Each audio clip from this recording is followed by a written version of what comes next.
and gentlemen. Good evening. I just have one question before we start off with the meeting. How many of you here are working at night in night shifts? Quite a bit of the audience. So for you people, I think it is the start of the day, right? So you people should be full of energy. Correct? Yes. Yes. And for the other people, I guess you have had a long day. Hey, but it's Friday. Your weekend has started. So you should also be full of energy, right? Yes. Excellent. I couldn't have been luckier today to get an audience who, for one reason or the other, is full of energy. Then the good evening that I did is not enough. Let's do another good evening the Toastmasters way. So good evening, Toastmasters! Good evening! Excellent. Now that feels some energy getting into the place. I would like to start off with a very small introduction about Toastmasters. Most of you would know. The Toastmasters movement started off in the year 1924. It was started by a visionary named Dr. Ralph C. Smedley. This started in California, and today we have the Toastmasters clubs across 106 countries, over 12,000 clubs, a phenomenal movement. And what do Toastmasters do? Do they just speak at their own clubs? No. Toastmasters speak beyond their clubs. They speak in contests, club level contests, area level contests, international contests. Do you all know that we have a humorously speaking contest coming up just around the corner? Yes, we do have one. And that's the reason why we thought of conducting a workshop that will tell people how you can speak humorously. And we were thinking, whom should we call for this workshop? It didn't take a second for the name to flash. Who better than the person who is recognized as the humor king across India and Sri Lanka? A person who is recognized as a public speaker worldwide. Please put your hands together for our guest, Mr. Chendil Kumar, popularly known as CK. I will request Jashri to welcome him with a bouquet.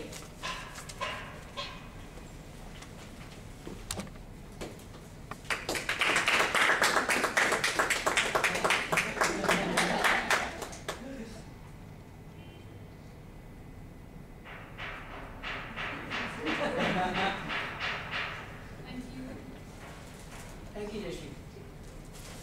Let me give you a quick overview of what is the agenda today. We're going to start off with a prepared speech. This is going to be a project 9 which will be delivered, and after that we will have CK who will be taking over the stage and enjoying with all of you.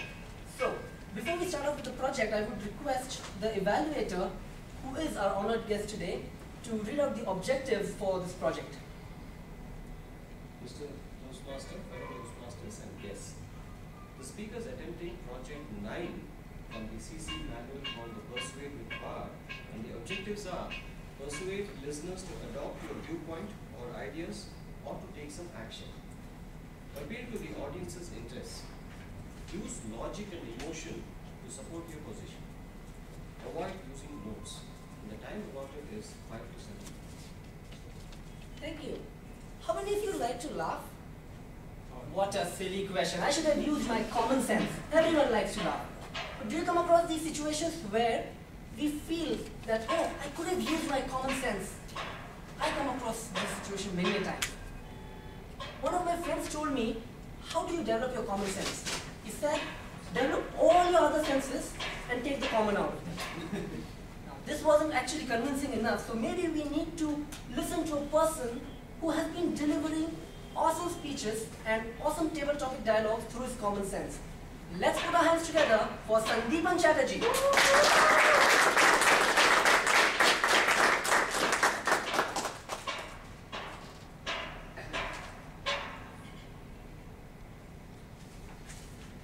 Life wouldn't have been funny if there weren't any faux. Just think of the situation. I'm out in the street and then I get a call on my cell phone. So with my right hand, I take the cell phone out, I transfer it to my left, and then very clumsily I put it on my right ear and start listening. And this is so because I'm so wired to actually holding a phone receiver in the left hand, and I believe, and I have this faith that I will hear right if I were to listen to my right ear. Another situation, think of this. I need to tie my shoelace, the lace of my right shoe, and what I do is I put up my left foot on the higher step, bend double, and try to tie the shoelace. Absurd, absurd, absurd. Fellow Toastmasters and guests, life would still have been much better if you didn't have these small mistakes. We are talking today about common sense. And it's said that common sense is rare. But how does it go? We suffer from this continuous fallacy. The first fallacy being that we are so disconnected from reality all the time. And the stupidest fact about it is this: the more educated we are, the more disconnected from reality we happen to be. When Sir Isaac Newton, he was once a great person who saw an apple fall from a tree, and then that gave him the idea to come up with the law of gravitation. But it was the same Sir Isaac Newton who made 2 holes in the front door of his house. The first, a big one for his cat, and the second, a smaller one for the kitty. So much so for the use of common sense.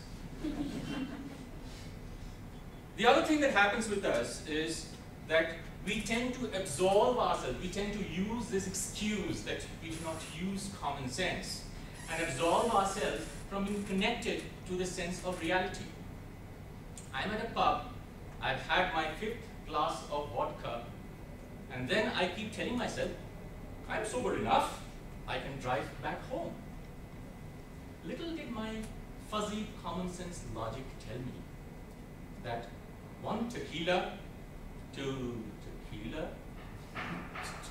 3 tequila, floor, and not.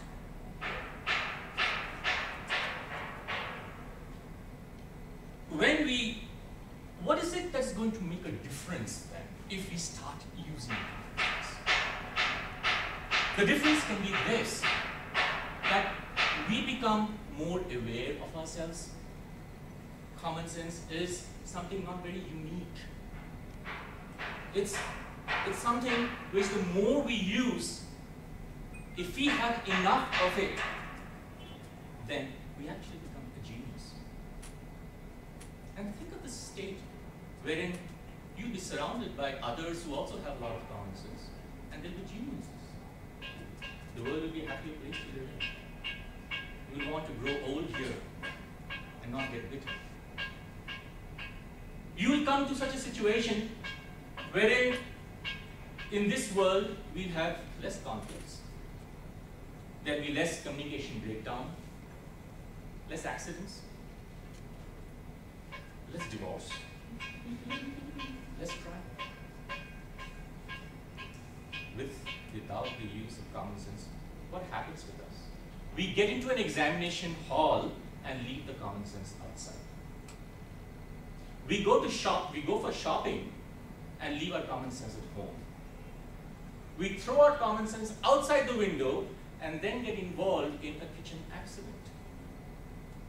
And it really happened to me too. So, friends, what is it that we're waiting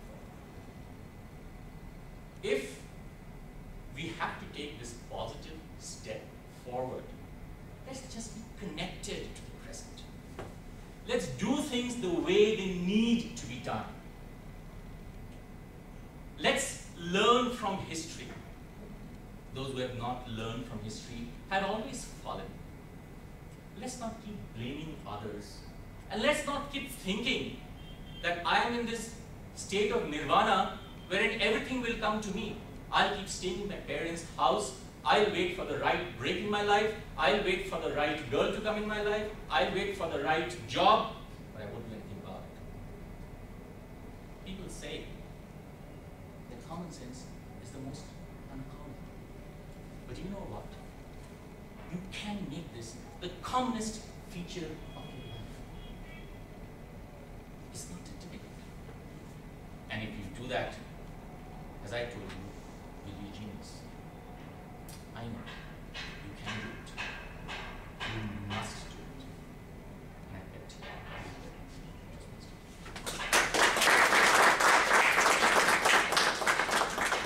Thanks for that wonderful speech, Sandeepan. So now that we have the common sense to move ahead, are you all ready for humor? Yes. One thing about humor that people generally don't go for humor is that people are afraid, what if no one laughs? But the saving grace of humor is this, that if you fail, anyway no one will laugh at you. I once went to a Toastmasters meeting outside my club, and I was given a table topic session. I ended up making everyone laugh, and I thought, okay, I've done something good. But then I saw the after effects. A person walked up to me and said, Kunal, your jokes were so awesome. You are one of the best jokers I have seen. I did not know how to react to this situation, but if you want to learn how to bring in humor, let's hear it from the man himself, CK.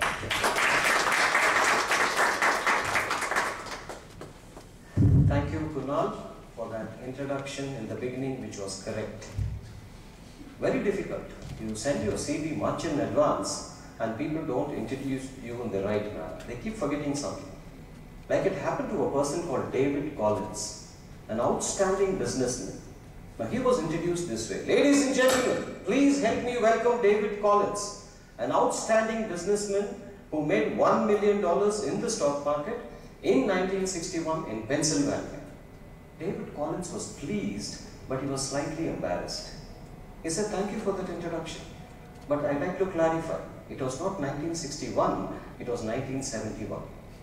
It was not Pennsylvania, it was California. It was not at the stock markets, it was at the races.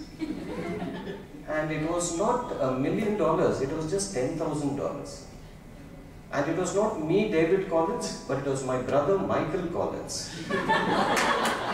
And he did not make it, he lost it. When you think of that introduction, I thought Kunal did a pretty decent job. Thank you so much.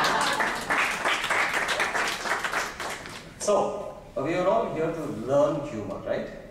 Let me just clarify, this is not a session on a stand-up comedy. I feel stand-up comedy is one of the toughest jobs on planet Earth. Imagine making people laugh after every statement of yours. But what we are trying to do here today is how can we weave humor into our presentations and make it that much more interesting. How many of you are Toastmasters here? Oh, great. How many of you are not Toastmasters? I should have asked that. Okay, great. Anyway, we'll talk more about that because Toastmasters gives you a lot of opportunities. But then, let's see how we can use humor in our presentations. Now tell me, why should we use humor? Is there a necessity to use humor? Why should we use humor? Makes it interesting. Great, isn't it? A dry script, even in a technical presentation, can make your speech interesting if you add or weave humor. Great. Anything else? It makes you connect with the audience. It helps you connect with the audience. Yes. Instead of going on reeling about your knowledge, if you are able to give one connection, I think it has a much better effect. Yes, please. It makes the presentation very light, I guess. Presentation very light. In fact, there was a speaker who says, I use humor because I want my audience to take myself seriously. Right?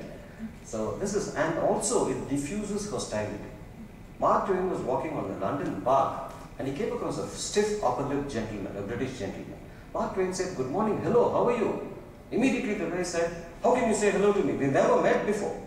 Mark Twain didn't say anything. Next morning, they came across, again he said, good morning, how are you? I think we met yesterday. Now, even he could not suppress his smile and he reached out his hand. So it diffuses hostility. What else can it do? The humorous moment is what the audience would remember and take away with them. Okay, yes, it makes your message much more memorable. I've said this often. In fact, if you watch my earlier video, you will find this example. but I teach a lot on presentation skills. And the first thing I drill down is audience analysis is supreme in a presentation program. I tell this, yes, you may get this or may not get this, but what I do is I just supplement this with one statement and say, preparing for a speech or a presentation without the audience in mind is like you writing a love letter to whomsoever it may concern. Very, very difficult, isn't it?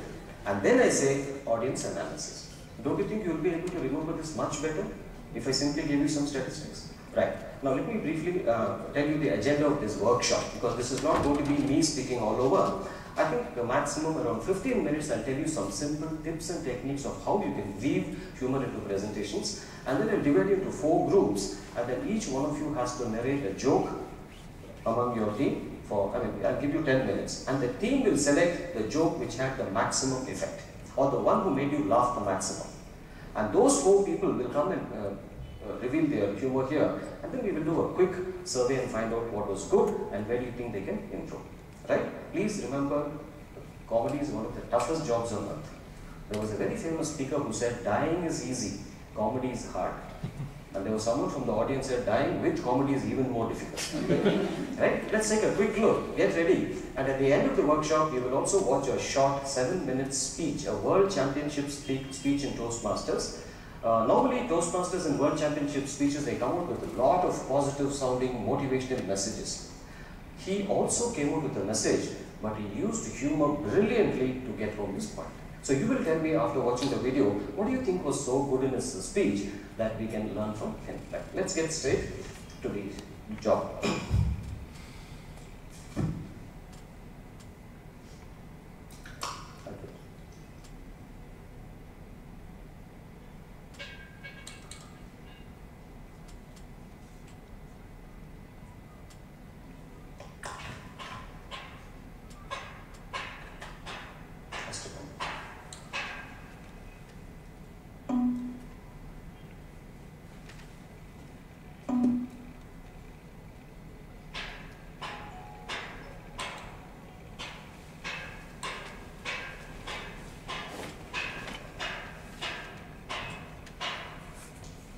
Those of you who are Toastmasters, I am sure you know the statement from our founder Ralph Smedley, who said, we learn best in moments of enjoyment.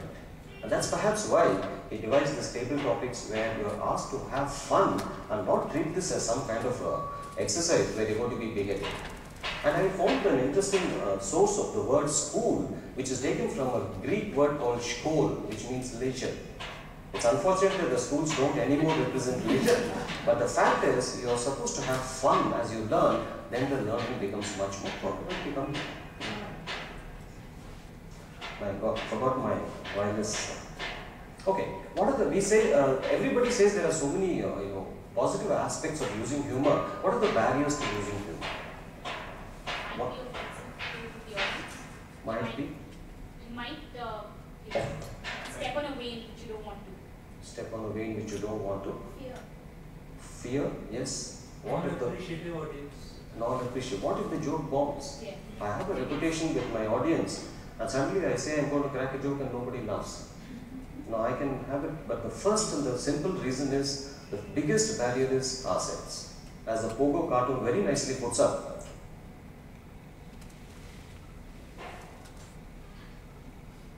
we are the enemies. In fact, you have to overcome your own fear, as she rightly said, and then get into cracking humor. Because this is what is the limiting factor. You feel you will not be able to do things. And someone very nicely told me, I don't think humorous speakers can be taught, they are all born. And my response always has been, only babies are born. Everybody else can be developed, right? So get rid of this fear. And other 3 things which seem to worry people is fear, as you rightly said, what if my joke bombs, and where am I going to find the material? Because the moment I insert a one-liner, somebody's already got an email forward and they say they've heard this before. Right? So how do I source real good material? Oh, people talk about originality, and then finally, most important, yes, I have access to some tremendous material, but what do I do with the delivery? I heard a speaker cracking a joke and the whole audience laughed. I repeated the same joke and none of them laughed. So is there any technique that I can deliver? And this prevents most of us from even venturing into humor. So let's take a quick look about simple techniques, that's all.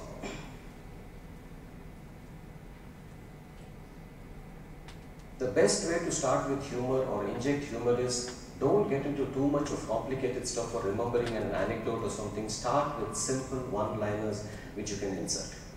Now that has a much better chance. The most important thing is you will not goof up because it is simple to remember. The moment you get into some complicated joke, it can limit you. So think of some good one-liner. Look at this. Everything goes to success, even grammar.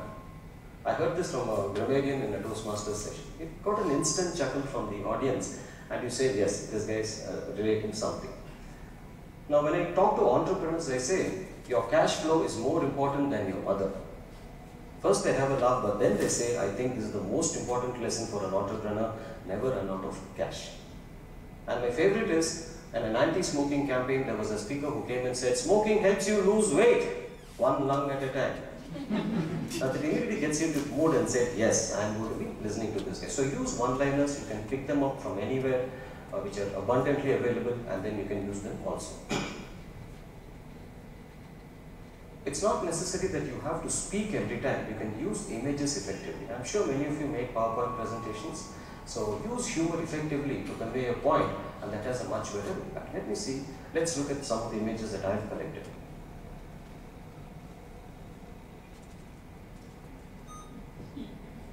Microsoft may want to use this one against your company. There are some questions that can't be answered by Google, so why don't you come to the church? Right? Rather than telling them about God and Almighty or something, you speak the language of the youth, and then you see, it instantly gets you a smile, and maybe persuade me to get into the church. I saw this on a subway in Chicago. A is the first letter of the alphabet. There are 25 more. The Chicago Public Library has all of them in some very interesting combinations. What a nice way to project a library, rather than telling you that we have 10,000 volumes and 20,000 volumes. This I'm sure all of you must have seen. Yes. Never give up. Even if I give a 1 hour motivational lecture, I'm sure this is not going to equal this lovely picture which says, never give up. On the deathbed, but still, look at that pluck, look at that of the frog. This of course is slightly topical. Is there anybody from PwC here? No? No. Now I have to be careful. Last year, PricewaterhouseCoopers was the sponsor of a great seminar called Combating Corporate Fraud. And wow, and they were the guys who were spearheading this. Of course, I may not want to put this up in Hyderabad where they have a strong presence, but this is something topical, right? This is what is happening. I'll talk about more about topical humor a bit later, but you need to be very sensitive to audience feelings. Learnings were very good. Yes, yes, learnings are very good. There is something called as the geometry of humor. I'm setting this PPT so you can just pay attention. What is this geometry of humor? Humor works best when you start with yourself. Rather than trying to sound like a smart cat, you come and crack jokes at yourself sufficiently, then the audience is more likely to believe you rather than come here and talk like an expert. Now, don't you all agree that when I poked a bit of fun at myself, I was able to connect with you somewhat, hopefully? Yeah, that's what happens when you start with yourself. And recently, in an icebreaker, I redid my icebreaker, and the first sentence that I said was, on my birthday, I never give sweets to my friends. The school distributes sweets to everybody. He said, wow, that was January 26th, the Republic Day. And you know, it instantly got a chuckle. So use something which is something personal, it has best. And once I was introduced, like a person like Kunal said, CK is such a balanced speaker. What he lacks in depth, he makes up in length. And once again, I was introduced as the Rolls Royce of a speaker. I was mighty thrilled. I went and told my son. My son is an automobile enthusiast. He said, Dad, you know there are two qualities of Rolls Royce. First thing is it is inaudible and it goes on and on. So I don't know whether we're referring to that, but then I was a bit skeptical.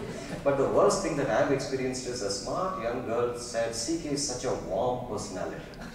I looked up the dictionary, warm, not too hot. Anyway, so start with yourself. There are umpteen chances that nobody is going to get upset because you're poking fun at yourself, but don't overdo it. They really believe that you're an idiot. But there is the limit of it. The second, the geometry is coming to compare and contrast. do a small comparison between you and somebody else, and that also can produce some mirth. Like say, I was talking about, there was the topic called coincidence, and immediately recollected this instance. There were two friends who were sitting out in a cafe, and suddenly one guy got excited and went to the window and said, "Hey, I can't believe this, just come and look at this."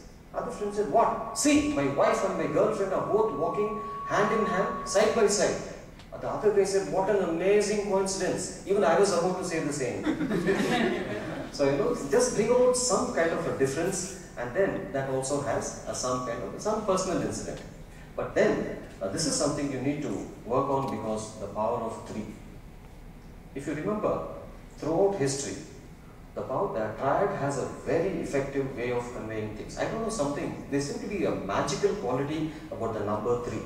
Right from the Veni, Vidi, Vici. Take anything, liberty, equality, fraternity.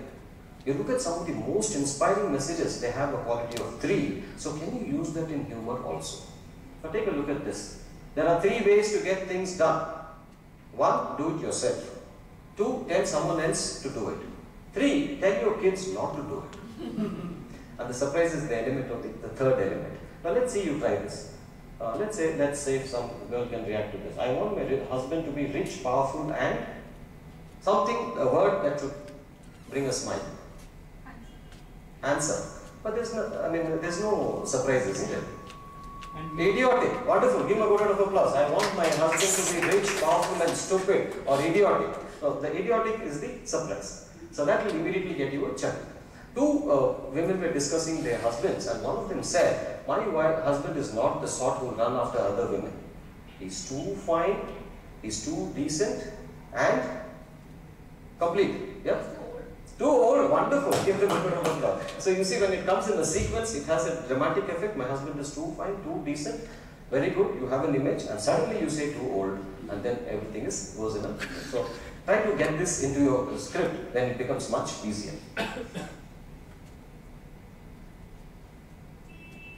Analogies.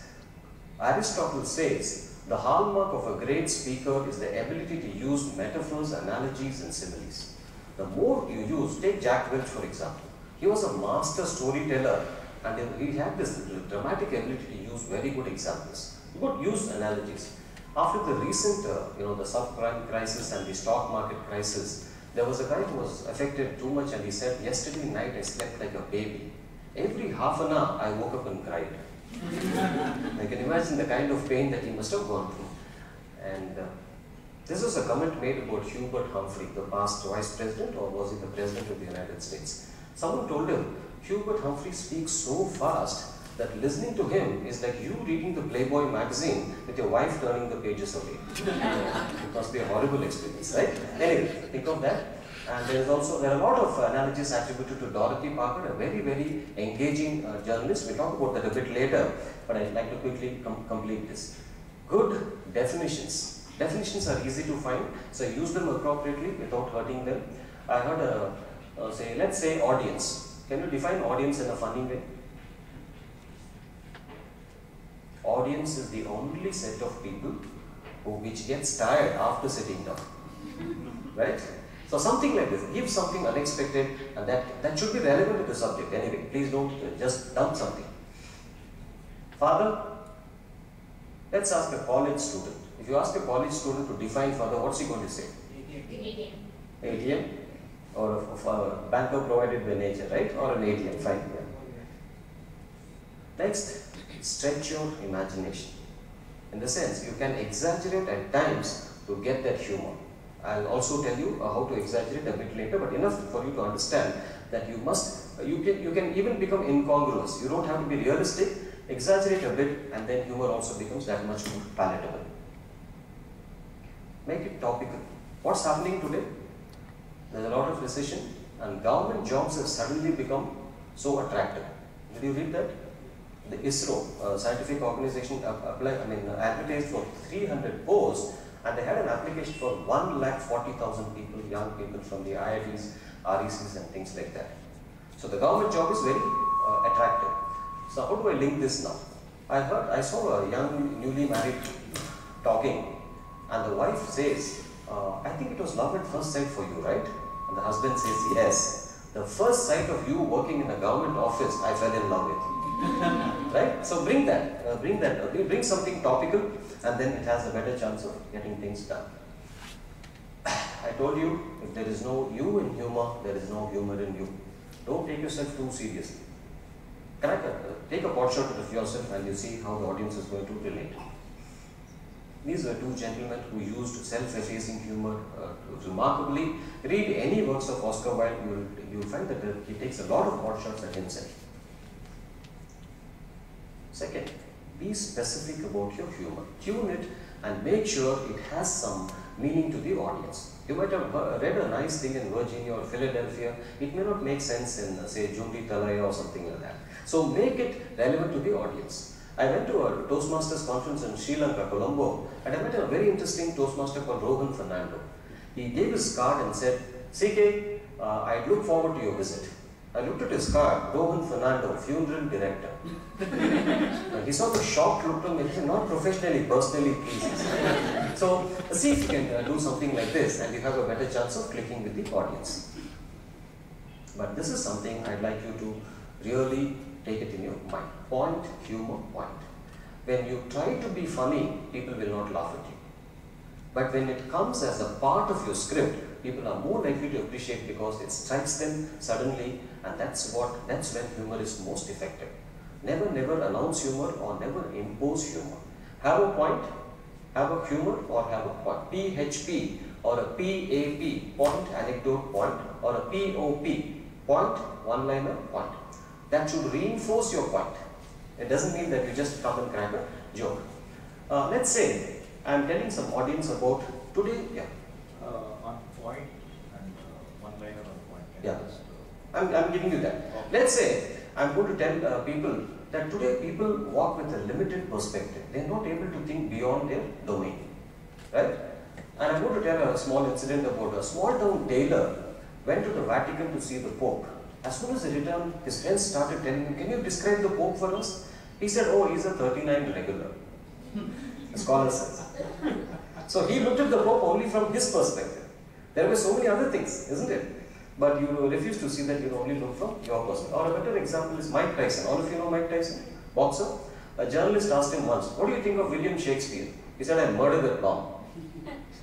Now, you know, his perspective was boxing. So he thought Shakespeare also must have been a boxer. The fact that he's such a great person did not mean anything. So what I'm saying is, don't have this limited perspective, step out of the frame, especially for software engineers. You have your friends who work with similar software companies, you talk about on-site assignments, you talk about Java, C++, but very rarely you step out of the frame. And that's why one of the guys came and told me, CK, I and my wife have nothing in common. I'm a software engineer and she's a human being. So you can understand how we are limited when you have this limited perspective. Have I answered your question? So something like this, you can find so many examples, but I will just take to one because I want you to do the talking now. So I told you, people resist humor when they think you're trying to be funny. So when you have relevance, it reduces resistance. Learn your lines. The best time to prepare is when you don't have to use this. It's quite a hard thing because you just can't crack humor spontaneously. Mark Twain says, I take 3 months to prepare an impromptu speech. Right? The point is, the more you prepare, the more spontaneous it appears. But as my friend, we had a discussion, I'm not asking you to memorize your words, then you'll definitely flop. Memorize this idea and then let the spontaneity come in when you come and speak. But never underestimate preparation. That's why you need to kiss as many frogs as possible to find the proverbial prince. That is the ultimate success for a humorist. Be confident and comfortable. Don't go as if you're facing a guillotine. Be enthusiastic. That doesn't mean you jump like a rabid dog or something. Entheos. Entheos means God within. So if you show that enthusiasm, audience is more likely to respond to you. When you smile, do you think the audience is going to give you tough looks? At least some of them will smile, isn't it? So that's what happens as far as enthusiasm is. Enthusiasm is contagious. Lack of enthusiasm is also contagious. So practice this. Don't announce humor, I told you. Make it surprising. And the best part is if you announce humor and if they don't laugh, not many people can withstand that. So just go ahead as if nothing has happened. So that's also a part of humor. Give some kind of a twist. There is something called as build and burst in humor. You build up a nice story and then burst, like something like she said, my husband is too old. That is the burst. Imagine there was a guy who went for the interview and the interviewer asked him, now imagine you are working in the railways, you know, some kind of a gangman. Two trains are coming in the opposite direction, about to collide. What will you do? This guy says, I'll pull the lever. Suppose the lever doesn't work. He says, I'll change the track. Suppose that also doesn't work. Then he says, I'll call the station master and give him a signal. Suppose your phone does not work. Then he says, I'll go rush out with a red flag. Suppose you don't find a red flag. He says, I'll call my wife. Why your wife? Because she's never seen a train accident in her life. Right? So you build it up and then the surprise should come at the end of the joke. So use it like a story.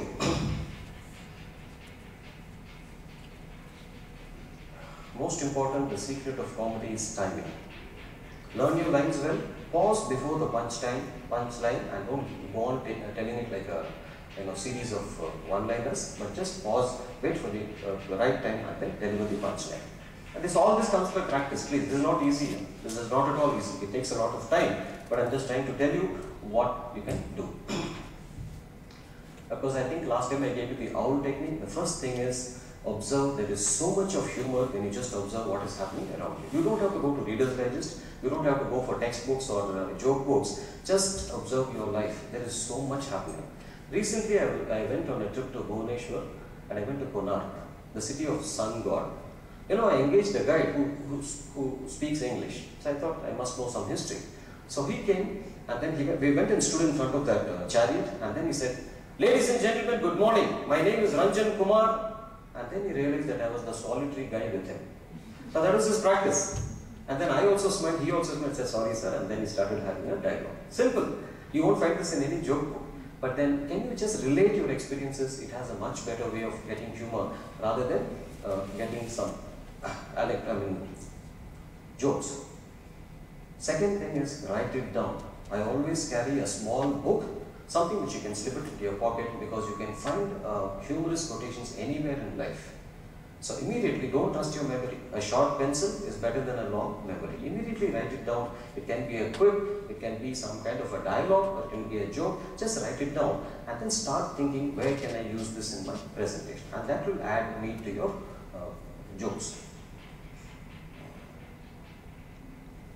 Most important is link this material in your product. The biggest advantage Toastmasters have is every week you get a chance to speak. You can be a time manager, you can be an art counter, or you can be an evaluator, or even a speaker. So use this as effectively as possible. Now, time manager's role is a very ordinary pedantic role, right? Nothing much. I just have to show the time. But there was a time manager who came and introduced her role and said, Mae West, a Hollywood celebrity. She made a statement that I've been on a calendar but never on time. But in Toastmasters, we expect people to be on time. Something simple, and then you see how you can link it. So link the material immediately from the repository that you built up in.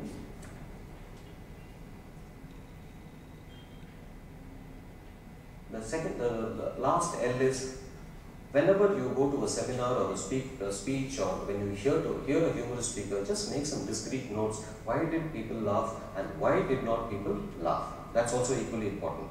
Today itself, you must have seen, for some there was roaring laughter, and for some there was only a smile.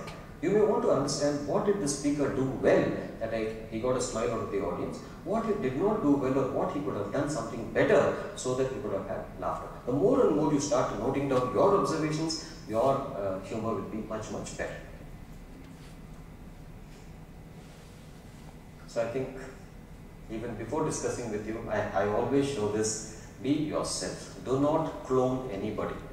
Because I may have a different style, but you may have a completely different style which will still be engaging. But the biggest sin that we commit is simply copy somebody, and let me tell you, 90% of the time you will flop.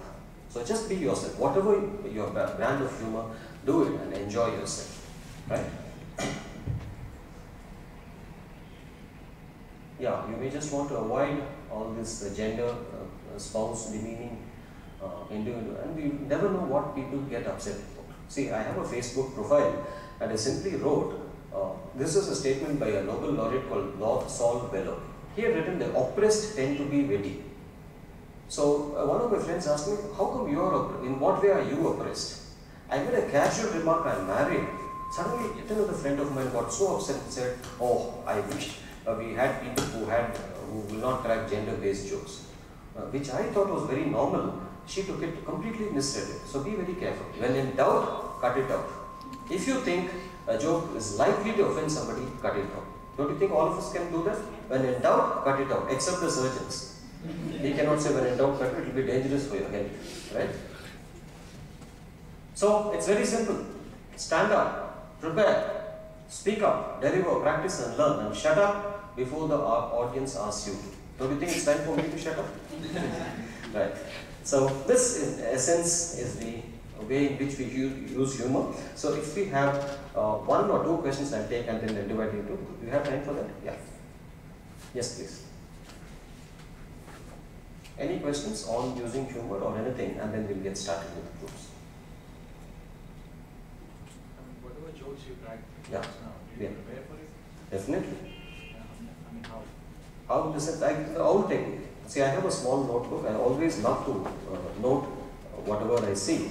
And then since I do, I'm a Toastmaster and plus I'm a trainer. So I have to speak. So whatever topic I use, I try to link some of these things. And once you do it 10 times, it is ingrained in you. And that's when you get the spontaneous response. Many times I come out with a response which people think it is spontaneous, but it has been with me for 3 years. Only I know that. But it looks like, oh, he came out with an immediate response. So all preparations. Ultimately, I'd like to recall the words of Michael Caine, a very famous British actor. Now he was asked, it seems when he acted, it was so effortless, so natural. People thought he never came for rehearsals, but he made a classic statement, rehearsal is the work, performance is the relaxation. I think that was a lovely statement. Rehearsal is the work and performance is the more harder you work. And when you actually come, it looks like a cakewalk. Never underestimate proper preparation, not misguided preparation. That's also important. Right? Yeah. One more, and then we can. Sorry.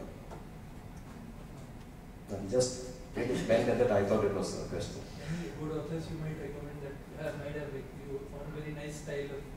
You mean books? Yeah. Books? You're talking about books? Authors, any? Oh, yeah. I'll do one thing. I'll send a list to Microsoft. I mean, I'll send it to Sandeepan, and you have a whole lot of books which you can practice. And they also James Humes is what comes to my mind first, right? He writes about podium humor, and he gives an anecdote how you can fit it into a topic. That's also important. And there's one more excellent book called The Light Touch. Light Touch. That's also very good, and for business. He says how to use humor for business. That may interest you guys more, and I'll send all this notes. Right, so shall we get started with this very brief workshop? We just have 10 minutes. I'm going to divide into 4 teams. You can say 1, 2, 3, 4. I have to be very careful. Last time I said 1, 2, 3, 4. He said 1, 2, 3, 4. Not he, but otherwise. Yeah. 1, 2, 3, 4. 1, 3, 4. 1, 3, 4. 1, 2, 3, 1, 2, 3, 4. 1, 2, 3. Okay, quickly, 1s, 2s, 3s and 4s. I'll tell you what to do.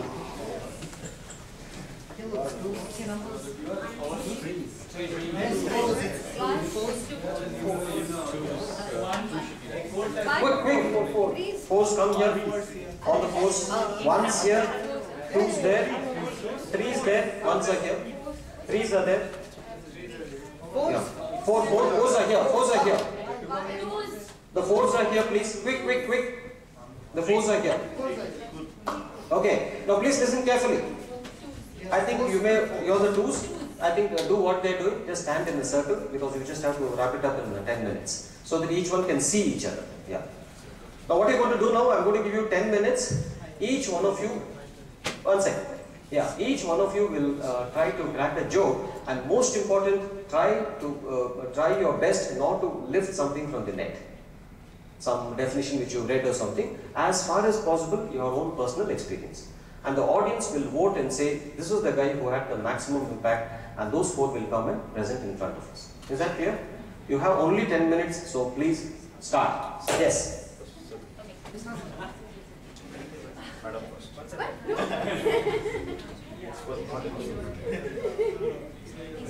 Now that you know.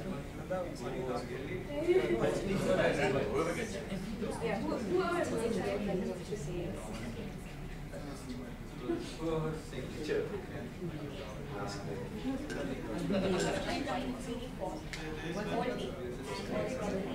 When they were watching TV, they were making each other and it was a very agitating fight. It was a very horrible environment. The husband saw the wife and he decided Saturday remember he has reported like to watch the next day. And he took out a piece of paper and he wrote down, he said, please wake me up at 4 o'clock. It's urgent.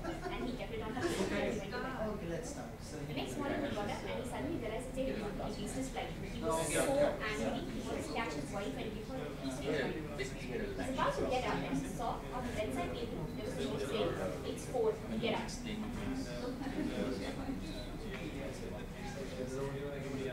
This gentleman who goes to on a Friday, Friday evening around 7 o'clock, he goes to the beautiful lady. Nobody asked me to the shop and says, show this beautiful lady a nice piece of business. And for your friends' jokes, please laugh generously. This guy looking so serious. This happened yesterday. I came to know today. He's a lady likes his Happened in my team. shopkeeper asks, how you like to pay? I'll write a check for you, but just to ensure that you're happy and comfortable. I think the biggest responsibility you So, Monday morning shopkeeper calls up the guy and he said, I'm very sorry to say that there was no money in the account.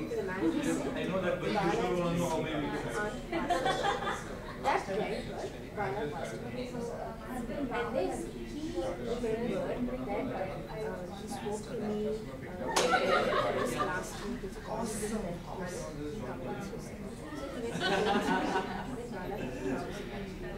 Now that guy, the big person, guess what I did the next day? Even bigger. our own name. Yeah. Yeah, I didn't know too.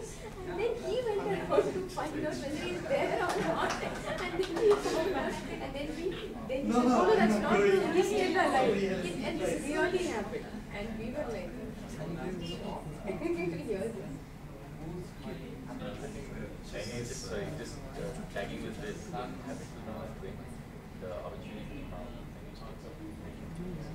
Thank you for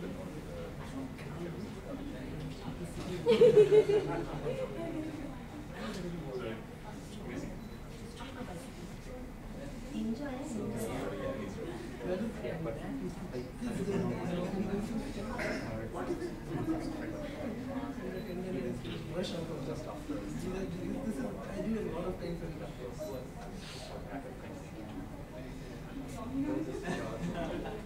the 5 minutes more. Please wrap up. We have all those driving. It's her chance.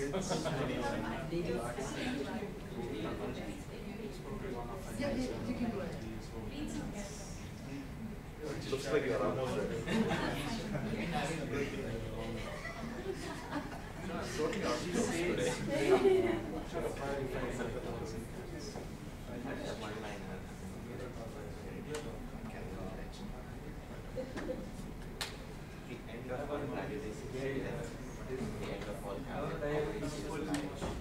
I would have peaceful death like my grandfather, sleeping peacefully like my grandfather. I don't want to die like a screaming college, holiday, one of our senior students, and he was very excited that he got to know about some place which is exotic out of the some budgeting, and he said The husband said, his wife said, stay back here, I'll go over there and check the arrangements and check to see if your hotel is fine, and then probably we can come back. conductor came for So the husband ticket. went there, he checked One over way there, it was everything was fine, it 65 was like rupees. sex, honeymoon, everything. So He's very excited. we're So he planning said, to stay we there are for going to 2 his days. wife. But when he sent So we over were the thinking, email, so there was a 65 typo in plus his email 65 ID. is 130 gone, so in 20 rupees we In can decide another for part of the world, there was stay this somewhere lady in who some had just lost her husband, and she finished this delivery like she she got back home. She opened up her computer because she expected the condolence message only from her family. And she saw an email and she fainted and she fell. Son came rushing in and he read the mail and the mail said, to my loving wife from your Scottish home. Things are okay here, waiting for your arrival. P.S. It's really hot down there. You can imagine the plight of the owner. And also he found out some stories where like we were getting meat for 4 rupees. By the way, it's a long time back, so the prices were like that. So somebody complained while eating and there is a insect in my meal. When they say getting it for 4 rupees, don't complain. If you complain, you won't get this also. Somehow came back and they asked where got this idea of this exotic place. So it's not actually in the library. I had some free time and I was reading Encyclopedia Britannica.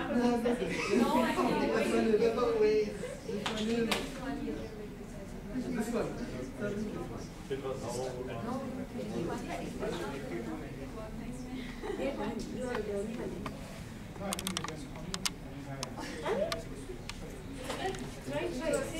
Yes, are we ready?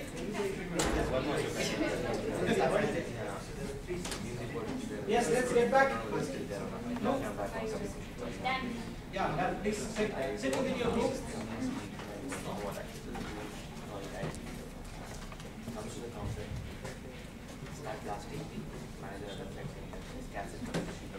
Yes, get back.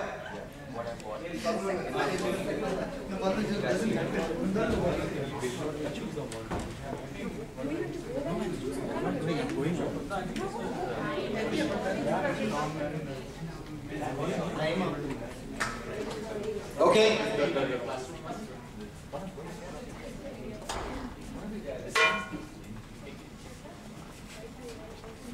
Yeah, sit with your teams. You know the line, no? You got the line. No? I talk, you talk, or you middle talk. So create more of a... Okay, team 1, who's your rep? Okay, please come. Please give a round of applause. Good evening, friends. Good evening. I don't think I'm very good at telling jokes, but yeah, a trial. So, in 1960s, mother advises the son, please marry your own Asian girl. And 70s, she advises him, please marry your own caste girl. In 80s, she advised him, please marry your own age. In 80s, she advised him, please marry somebody who understands us. In 90s, she advises him, please marry somebody who can understand you and can be compatible with you. In 2000, please marry somebody who is of your status. And in 2009, a mother advises a son, please marry a girl. Oh, great. Yeah. Kavita, right? Can we just give some quick feedback on what was good about this and what do you think she needs to improve? Yeah, please.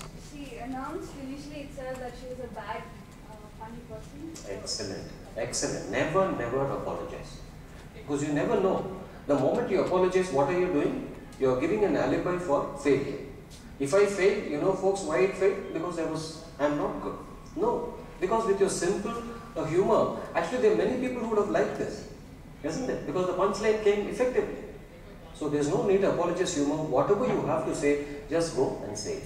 You will be surprised at how many people respond to you. Yes, that was, I think, was excellent feedback. Anything else? The good thing was she connected to the latest, element of news, hot news around of 2009. It was topical. And the punchline also was in the end. And she also, what did she do? She built up and then burst. Say, I was also wondering after 90, what is she going to come and say? Marry a girl. And it related well with Sandeepan's topic, common sense. Marry a girl first, then you can talk of all these things. But just on the topic of marriage, never keep your engagement too long. They get to know their character. Please come. A good purpose. Yeah, team 2 please. Come, more the merrier, yeah. They were short one and a long. Yeah, yeah. But don't start telling simultaneously, I mean together. Yeah. Your name? I am Amrita. Okay. There was this couple who wanted to go on their second honeymoon. They were currently in a place which was really cold, so they thought for a change of weather they'll go to a tropical place. So they decided they'll go to Florida. Everything was fine and they'd made all the bookings. Then the husband said, you know something? I'll just go down to Florida, I'll check if the hotel bookings are all fine. I'll make sure everything's on track and then you can fly down the next day. So he went down there and everything was set. You know, the scene was set for the second honeymoon. Everything was dandy. Then he said, okay, let me just drop her down a mail so that she can fly down. When he was typing his mail, in his flurry of excitement, there was a typo in the email ID. So, always forgotten. In another part of the world, there was this wife who was mourning for her dead husband. She had just finished the funeral and she got back home. Everything was sad. She opened up her email, expecting to find condolence messages only from her family. She saw a mail. In a shock, she just fell down. Her son just came running and he saw the email. The email went something like this. To my loving wife, from your departed husband. Hi, things are fine down here. Waiting for your arrival tomorrow. P.S. It's really hot down here. Yeah. What was good and where do you think she can improve? It was excellent, but Yeah. the way she Very nice. Very clear, isn't it? Because everything came out very nice. It was quite expressive. Many times people tell jokes in a very listless manner. So when they are not enthusiastic, you also don't tend to relate to that. What she could have done better?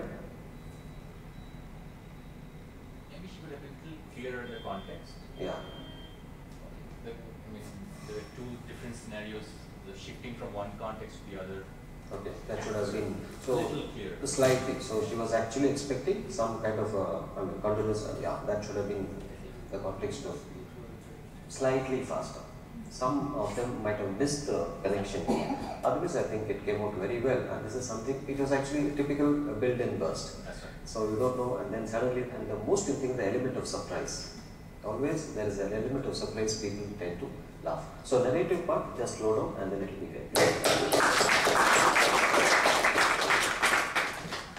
The most, just before she says, see, most important, this is something which we must have read also. But the way in which you can narrate, you can still make people laugh. So don't ever get apologetic. If you have no other choice, go ahead and say it, but say it with confidence. Yeah, sorry, your name? Hi, Cheryl George is Cheryl. my name. Yeah. My husband Rahul has a t-shirt which says, "Don't drink and drive. I was born by accident." Okay. Please. Yeah. Back. I think it was short, sweet, and it packed in a lot of punch. Yeah. Yes. She used this one-liner very well, isn't it? And she personalized it. Yeah. So there was a credibility there. Yes. And the punch was there all along. Okay. If I wanted to use this as a point, anecdote point, in what sort of a context can I use this? I think once Good message.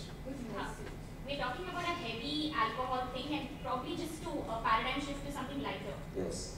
Could be safe driving also. Yes, Let's say if you're starting talking about something like the t-shirt message that I saw, and then you bring it in. Immediately people perk up and then say what are the disadvantages of this type. So you can relate something to this. Very well. And the fact is, it was so short, so brevity. I forgot to tell you. Yeah, please sit down. Yeah. There are three things you must remember about humor. A, B, C. Accuracy. Use the right word. And using the right word is very difficult. Most of us confuse humor by using all padded words. What is the plural of goose? Geese. You know this. There was a guy who didn't know, who wrote a letter. Please send me 2 gooses. It was wrong. Then again he wrote, please send me 2 geeses. That was also wrong. Finally, you know what he writes? Please send me 1 goose. Also send 1 more goose. Very difficult to use the appropriate word, right? So always try for that. That is where I think she scored, using the right word. The second part is what I thought Cheryl did very well, brevity. Brevity is the soul of wit, or being brief. You can really mar or kill a joke by going on and on. So be short and simple, right? And these messages are normally very effective. Like the briefest or the shortest message that I've seen in my life is in a wildlife park. There was a board which read, "Trespassers will be eaten." I don't think you can find a shorter message than this. And until last year, most of the IT organizations in India had this poster, "Trespassers will be recruited." Not anymore, of course. Okay, great. And the third one is clarity. The most important thing is you must have clarity. You may know your example, but when the other person does not understand, the clarity aspect fades. There was a young guy who was riding his motorbike and the police officer stops him and says, "Hey, according to your license, you should be wearing specs. Where are your specs?" He says, "Officer, I have contacts. I don't care whom you know. Where are your specs?" So clarity, isn't it? Now he thinks he's talking about this, and there was recently a friend of mine got engaged. He wanted to take his fiancée out for a movie. He told his assistant, "Get me 2 corner tickets." He promptly got 2 corner tickets, one this corner, one this corner. I don't have to tell you what happened after the movie anyway. Right? So accuracy, brevity and clarity. If you're able to match this, then the humor becomes much more important. Please remember, in oral communication there are 3 aspects: intent, content and impact. If these 3 are not matched, then humor falls. So great. Team 3? Yeah. This is a good one for us. Good evening, friend. So this is a story of a college. Where Your name? Sorry. Miss. Umesh. Where a teacher enters in a classroom and all of the students are talking, and he says, "Shut up!" And suddenly all students quiet. Then he goes to one student and started discussing something, and then another students start talking. So teacher has some problem in communicating in English, and he is really bad in communicating. So what he says, "Boy, when I talk, you talk. Why this middle will talk?" Thank you. Okay, great. Yes, yeah, thank you. Let's have some feedback. Yes. What? Since it was a humorous declaration, smiling too much was also a total giveaway to the context. Oh. Oh, great, wonderful. So whenever you're trying to attempt humor, keep a serious face, let the audience expect something. Of course, after the audience laughs, you can laugh. That means it has some. If you keep serious, even then there's something wrong with you. But what she said is, the more and more you start laughing initially, somehow you pull the the surprise away. And even though it is good, but the impact is not felt because you had set some very high expectations. That's why maybe that. And the narration, maybe a bit more of practice, it would have been even more crisper. But the message was coming through, and became good. And most important, one feedback I'd like to give you is, whenever you're telling a joke, look at the audience and speak. At times, you are looking down, so maybe the impact may be lost because you're not even looking at the audience. Great, good. But please remember, I think all the 4 deserve a very good round of applause, because it is very difficult to attempt humor. At least you made a try, and you were willing to be scrutinized by so many people. I think you guys deserve an award also. Yeah, the last one. Yeah, please. Who's the last person? Rahul. Good evening, people. I'm the accident Chendil just mentioned. First of all, to begin with. Okay. And so, my humor, it starts off with what exactly happened when I went to the US for the first time. So, I was waiting for a friend near a petrol bunk, and I had to make a call to him, so to let him know where exactly I was waiting. So I go and put in a quarter, and I make the call. The call doesn't really happen, but the machine doesn't spit out the quarter. And I'm like, damn, that's like $15. I'm not going to let that go. So I walk back into the gas station and I tell him that machine there is for my $250. You never say that it's a $250 that it's swallowed up, because $250 is a complete giveaway that you're not even from there. So he looks at me and laughs at me like anything. And with him, he's got this sidekick. He's also laughing. So that irritated me even more. I didn't know what exactly to do. So I laughed out even louder than him. So for a minute, they stopped laughing and they're looking at me. Sir, Punjabi? I said, no, Mallu, little more dangerous. Great. Yeah, feedback please. Excellent body language. Yes. Exactly. Very expressive, right? Now he was able to get that body language, or what do you call this expression, which added to the humor. It was not distracting, but it actually reinforced the humor. That is very important.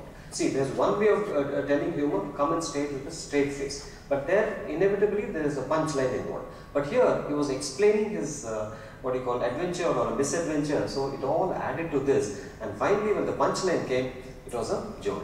So excellent. I think this was very good. I think we should love to emulate what he does. Great, great. And I don't think your sense of humor is an accident. Great. I had the same experience when I went to the New Jersey for the first time. I got some Coke and something else, and the machine said $3.47. Like the typical Indian, I pulled out 53 cents. So that she will give me back. I had given a tenner. So I thought I'll get back 7 or something like that. She was really surprised. What is this for, she said. So they don't understand this giving back and totaling up and all that. She thought I wanted something more. She said, you don't confuse me, let me give you the change, then I'll take you this. Then I understood there's a lot of cultural differences. We better keep all our Indianisms here and understand what they want and not. Yes, I think that's an excellent example. If you're taking a session on cross-cultural communication, I think Rahul would prefer to start with this and say, look here, don't mess up. I mean, learn the audiences, like, or you even say audience analysis, isn't it? So that is something great, wonderful. Okay. It's not enough. I know 2 more people who have not yet spoken so far. 2 people who you think can speak fluently. I have a small assignment for you. A 2-minute role play. Any 2 people? Yeah. Who think they are very fluent? Yeah, please. Who have not yet? We spoke. You. Shantanu. Yeah, Shantanu. Okay, please. Shantanu and Abhinav. Okay. Yeah, great. Now stand together. I'm going to give a small incident now. Shantanu and Abhinav are thick buddies, and Shantanu's managed to get 2 tickets for the first night, first show of a movie which everybody is dying to see. Right? Very difficult to get tickets. He somehow managed to get 2 tickets, and Abhinav is all raring to go. Just at 3 o'clock, Shantanu's girlfriend calls him and says, look here, I want to go for the movie with you. Somehow trying to knock off Abhinav. Now what's going to happen? But Abhinav insists on seeing the movie only today with him. Right? Now they have to continue, they have a dialogue. You should try to convince him that, look here, let's go some other day. Forget it today. But you should try to insist, no, I must come with you. No big deal in this dialogue, but the only thing is, you should start your sentence with beginning with A. You should start your sentence beginning with B, C, D, so on and so forth till you reach C. Right? It has to be spontaneous. Audience, please don't prompt, because we are always experts in somebody else's topic. Right? So give them that, and you should be quiet, and it should come instantly. Don't go for 2 long-winded sentences, just a couple of sentences. You know that, no? You start with A, you're trying to somehow shake him off, but you say, no, I must go for the movie with you, and the dialogue has to take place maybe within 2 minutes. A, B, C, D, E, and things and so on. Yes, start. Shantanu. Abhinav, hey guy, how are you? Pretty I'm good. How are you? Cool stuff. How are you doing today? Dude, I'm just fine. I'm just looking forward to that movie that you had, told me about. Eagerly waiting. Hold your breath. No bad words. Yeah. No bad. F. For what? Okay. I thought some bad words will come. Yeah. Okay. For what? Good. Now you're talking. HMM.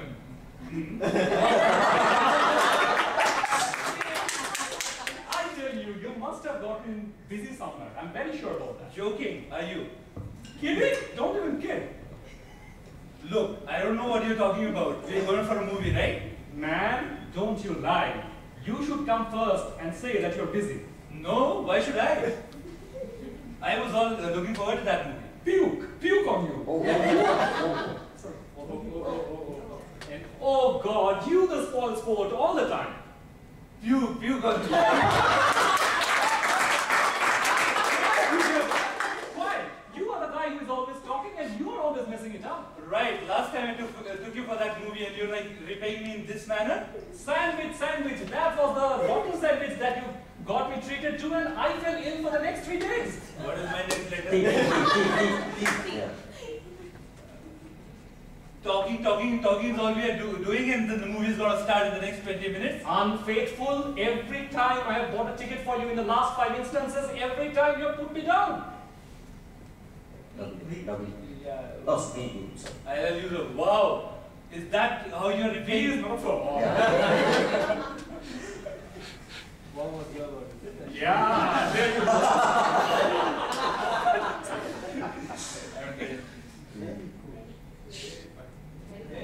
Don't point.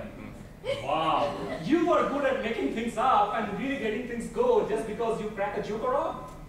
Exactly. That's how we You moron, I'm not going to talk to you ever. Whatever. You. You know. Oh, sorry. I See. Okay, let's see. Oh, fantastic. Great.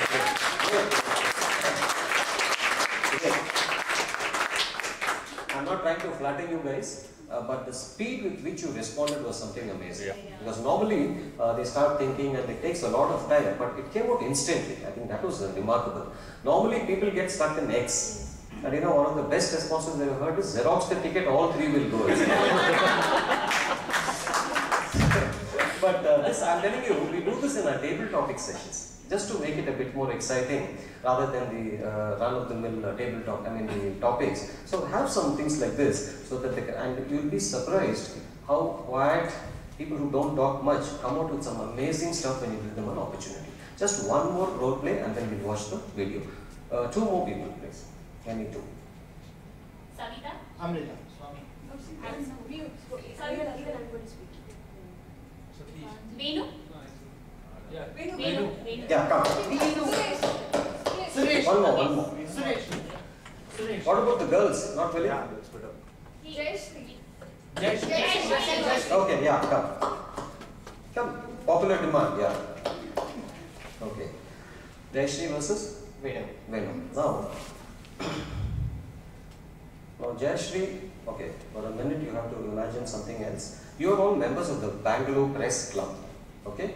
Now we have an important dignitary, the president of an African republic called Lumumba, right? And she is the president. She's come on a state visit and she is addressing the press club. Unfortunately, ma'am, Her Excellency the President understands English but cannot talk back in English. She can only talk in her language. Come out with whatever happens, it should not make sense, that's all. It should not be a language. Babu, Dedu, something you do, but it should not be a language. Okay? So what will happen now? The press, you guys are going to ask the visiting dignitary a question and she will understand this but reply in your own language. It can be anything that comes to mind except swear words or something. Now, here we have the official translator. As soon as she says something, you have to translate that immediately to the audience. Immediately. Okay? Are we ready, ma'am? Ladies and gentlemen, please help me welcome Her Excellency, the President of Lumumba. So give you a standing ovation. Okay, yes, you can shoot questions. Yeah. Ma'am, we'd like to know how you like India. Good country? No, good country. Don't say, just blabber something. You have to look at them and blabber.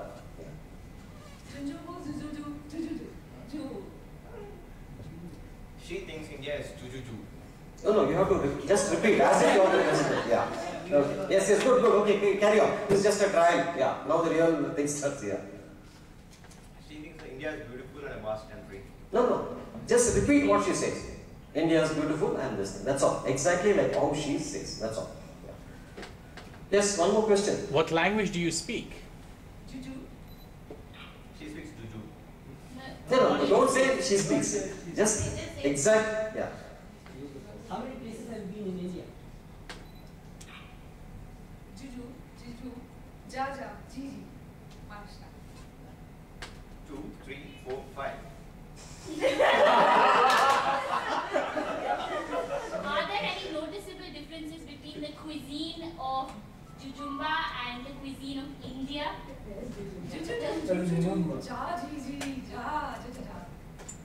Yummy, spicy.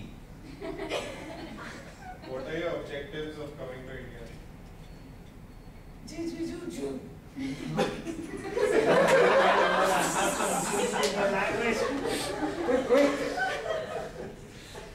Kill you. Is there any other word apart from juju in your language? There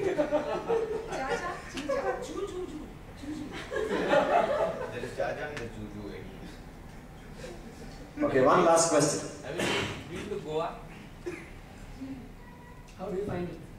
Describe.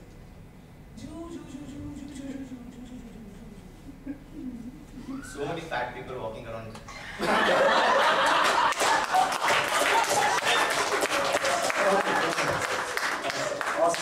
Awesome, great, yeah. So the point is, again, this brings out the spontaneity. It brings out the spontaneity, and you have a remarkable language, Your Excellency.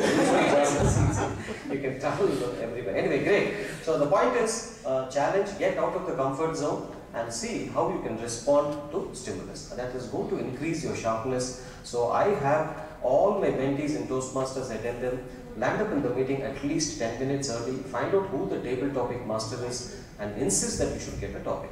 You may fail, you may falter, but the more experience you will be brilliant. And the art of repartee is one of the toughest things in humor. Do you agree or not? Sure. When someone says something, coming out with a quick retort is very difficult. I've tried my best, but I've been trying my best, but only recently I had some success. I was the GE in Toastmaster. GE is a general evaluator for the non-Toastmasters. Now the MC was a young girl called Nikita, and she started asking some questions.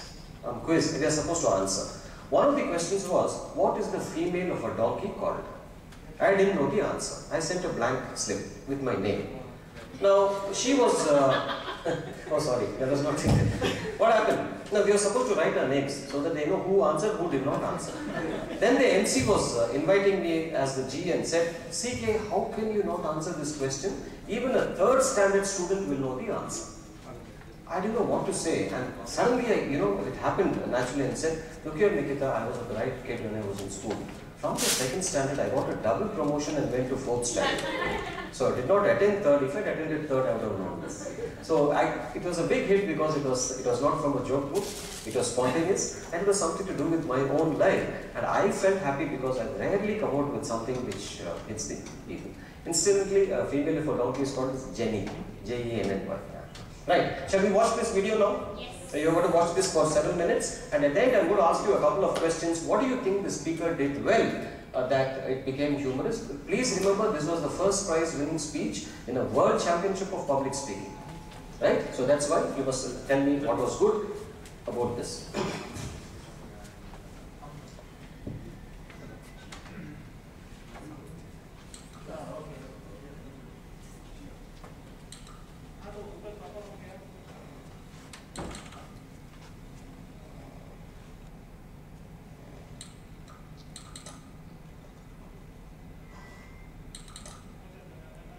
Minimize this in an order.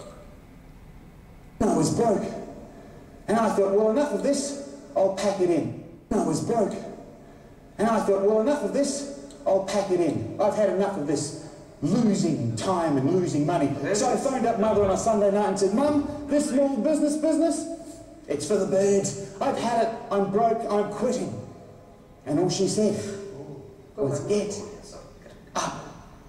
And I said, Mum, this is not some child, is it, for us, you and I, to remember.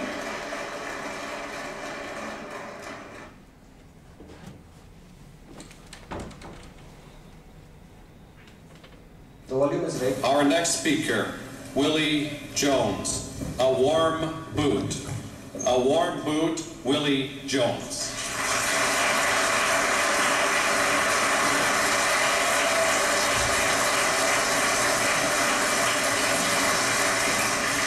I want to come out to the beginning of the stage so everyone can take a good look at this guy.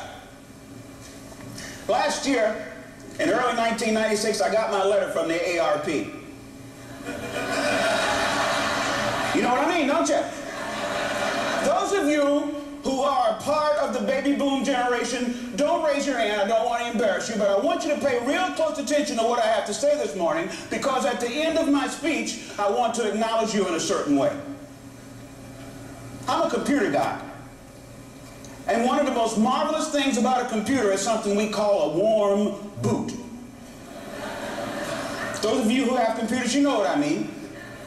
When your computer is working real good and all of a sudden it stops, and you start pushing on the keys and nothing happens, and you shake the screen a little bit and nothing happens, and you're afraid to turn it off because you don't know whether it'll ever come back on, you call a guy like me, and I gently work you through it, a little thing called a warm boot. I say, take your hand and put it on the key that's called control.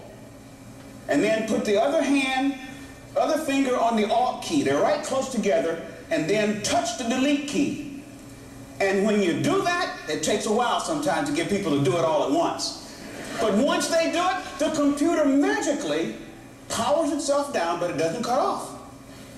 It checks its systems out, and it comes back on, and in the telephone, I can hear this sound that goes, boom. And that lets me know that everything is fine. That sound is, boom. Remember that. Fellow Toastmasters, Mr. Chairman, I have become a radical baby boomer. When I crossed over the 50 line last year, I looked around for something that was good about being 50.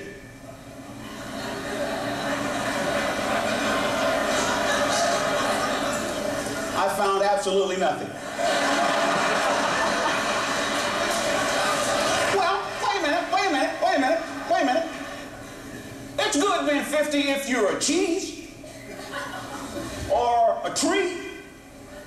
But what is good about being 50 if you're a person like myself? We better get used to the idea of being 50, though. I looked up a statistic, and do you know that 70 million Americans, the majority of the nation, will be going over 50 in the next 10 years. I will become a part of the majority. I can't wait. I can't. It's going to be fun. I got some things to do. But becoming a part of the majority and being a radical baby boomer, I've started myself a newsletter.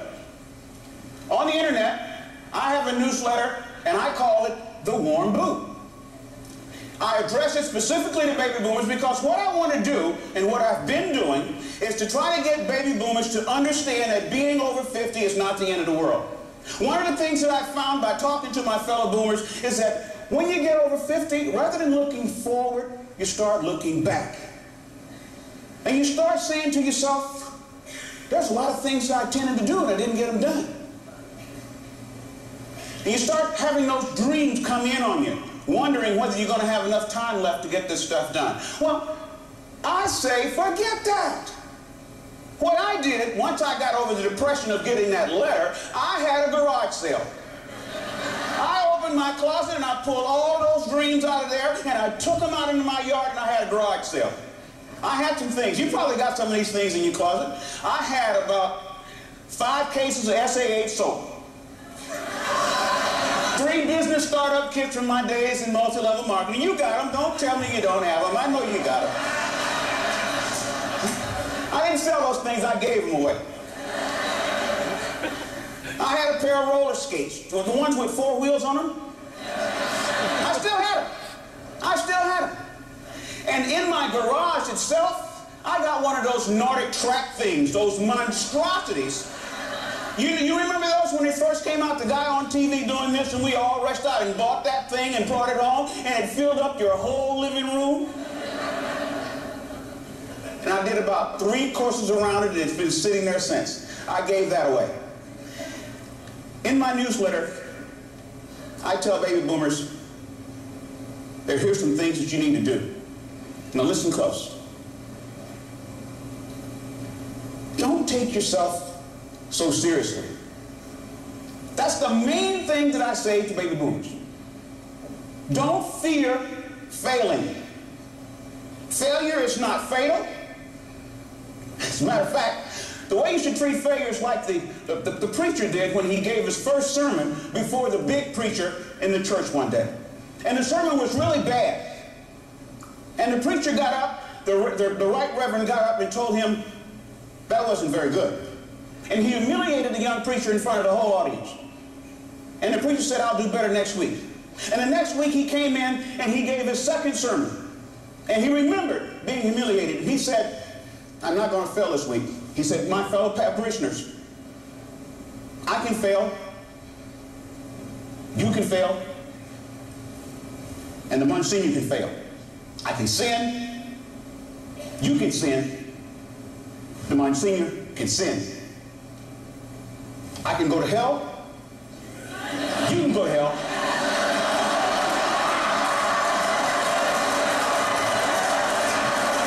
You know what? Don't take yourself so seriously.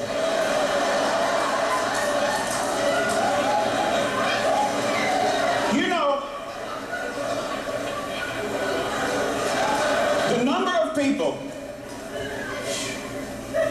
who are going to attend your funeral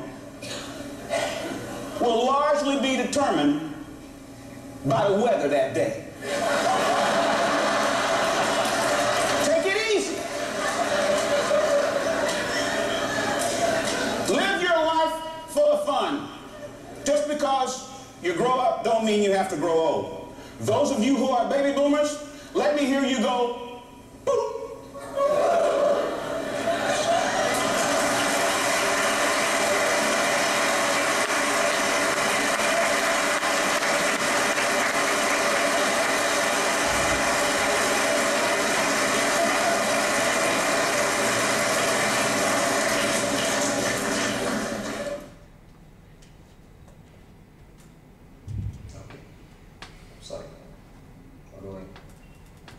Our next speaker, Brett Rutledge, My Little World.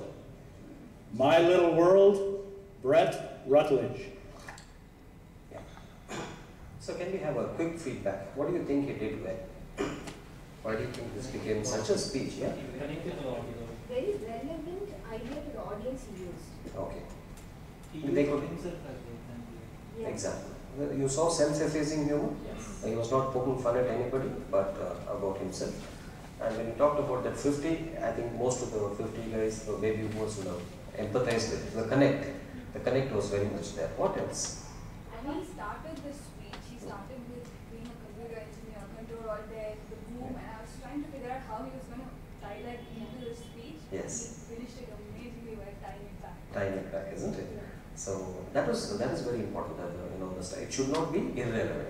Just because you have a fancy joke, it doesn't mean you should impose. But how can you weave it into this? What else did he use effectively? Style delivery was very easy and very, connected to the audience. Conversational.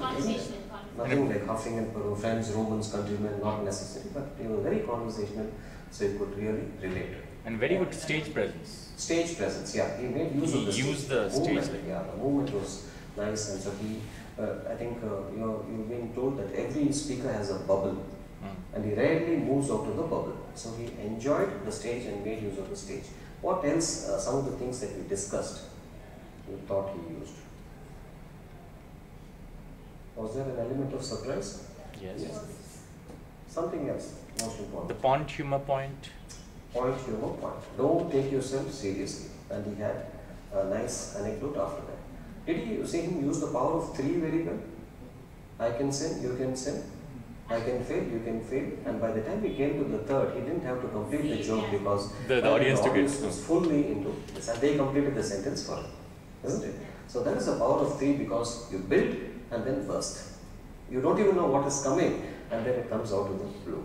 And so you end with the punch also. So you use one-liners very effectively and still weave it into the theme, and then you have a great story. And I think Microsoft should invest in this. You have a nice DVD from Toastmasters, 20 champions, world champions. Just watch it, and every meeting, perhaps once in a month, you can screen this and ask people to evaluate and do something else. So So did this make sense? Yes. Okay, great. So I think we'll come to then. So thank you for being such a wonderful audience. You stayed till now. So I hope you start using this and in some way, forget the question of whether you win an award in the contest or not. Do you enjoy what you do? That is much more important. And don't worry about not everybody laughing. If you can manage to get 30% of the audience smiling at you, please consider yourself as a great achievement. Treat yourself to a chocolate or whatever. Because it is very difficult to get. I have seen that some jokes which crack, a very big hit in one audience, does simply flops in some other audience. So you just can't do anything about this. Right? But you keep trying, don't lose that faith, and I'm sure you'll have rollicking. Most important is you make your audience happy, and that's the biggest satisfaction of being a humorous speaker. Thank you so much. Thank you so much. And now, quickly running ahead, I would like to invite Savita to give the vote of thanks. Let's have a round of applause. Thank you, Kunal. The Microsoft Speech Weavers Club. We got to know that in HP, they wanted us to conduct a demo meeting. So we got together as a team and we went to HP. What happened is we left in 2 separate vehicles. One vehicle reached on time, but the other vehicle had our president, the MC, and all the important people, and it didn't get there on time. They were stuck in traffic in C.V. Raman Nagar. And the other set reached. Now, we were in this auditorium in HP. So this is the delivery center in HP filled with developers and testers.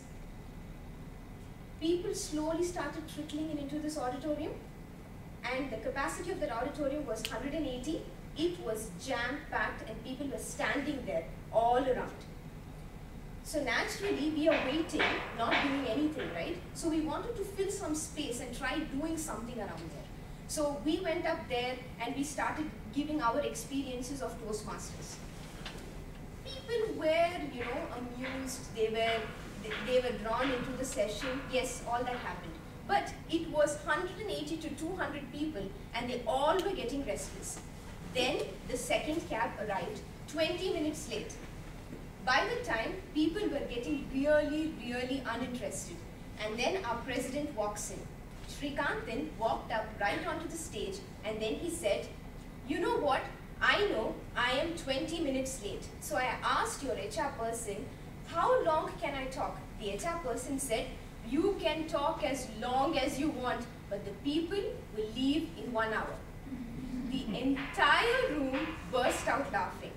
And what Srikanthan did is he came back down and he told us, "I got this joke from CK and I should thank him because every single time I've used it, everybody in the room has laughed." And that is how I came to know about our humor king CK. And I want to really thank him for today because I think we all have learned a lot, especially with the workshop, with the video and the role plays. And just like he said, just like Ralph C. Smedley said, we learn best when we enjoy. Thank you so much. Cheryl George to give a token of thanks from the Microsoft Speech Weavers Club to see. This is a